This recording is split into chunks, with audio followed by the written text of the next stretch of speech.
नमस्कार दोस्तों, स्वागत है आपका हमारे YouTube चैनल डिवाइन सूत्र में।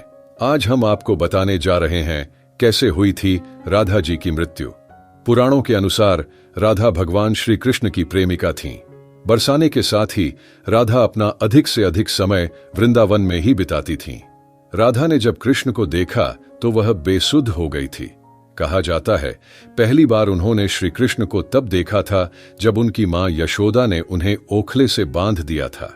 इसके अलावा कुछ लोग कहते हैं कि वह पहली बार गोकुल अपने पिता वृषभानु जी के साथ आई थी, तब श्री कृष्ण को पहली बार देखा था। वहीं कई विद्वानों का ऐसा मानना है कि संकेत तीर्थ पर पहली बार दोनों की मुलाकात हुई थी और उसी के बाद दोनों को प्रेम हो गया था। कहा जाता है श्री कृष्ण और राधा विवाह करना चाहते थे, लेकिन यशोदा और गर्गमुनि के समझने पर यह विवाह नहीं हो सका।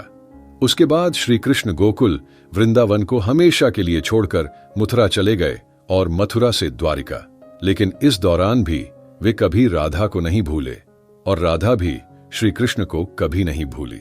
कहा जाता है जब कृष्ण वृंदावन छोड़कर मथुरा चले गए तब राधा के लिए उन्हें देखना और उनसे मिलना और दुर्लभ हो गया। राधा और कृष्ण दोनों का पुनर्मिलन कुरुक्षेत्र में कहा जाता है, जहां सूर्य ग्रहण के अवसर पर द्वारिका से कृष्ण और वृंदावन से नंद के साथ राधा आई थीं। कहते हैं राधा केवल कृष्ण को देखने और उनसे मिलने ही नंद के साथ गई थीं और इस बात का जिक्र पुराणों में मिलता है। वहीं इसके बाद राधा और श्री कृष्ण की आखिरी मुलाकात द्वारिका में हुई थी। वहां से निकलने के बाद राधा एक जंगल के गांव में रहने लगी। वहीं अपने आखिरी समय में भगवान श्री कृष्ण उनके सामने आ गए और भगवान श्री कृष्ण ने राधा से कहा कि वे उनसे कुछ मांग लें, लेकिन राधा ने मना कर दिया।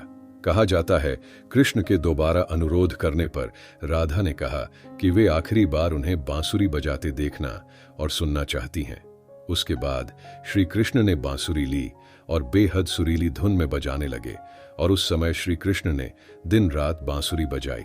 कहा जाता है बांसुरी की धुन सुनते सुनते एक दिन राधा ने अपने शरीर का त्याग कर दिया। इस प्रकार के पौराणिक एवं आध्यात्मिक कथाओं के लिए हमारे चैनल को सब्सक्राइब करें। धन्यवाद।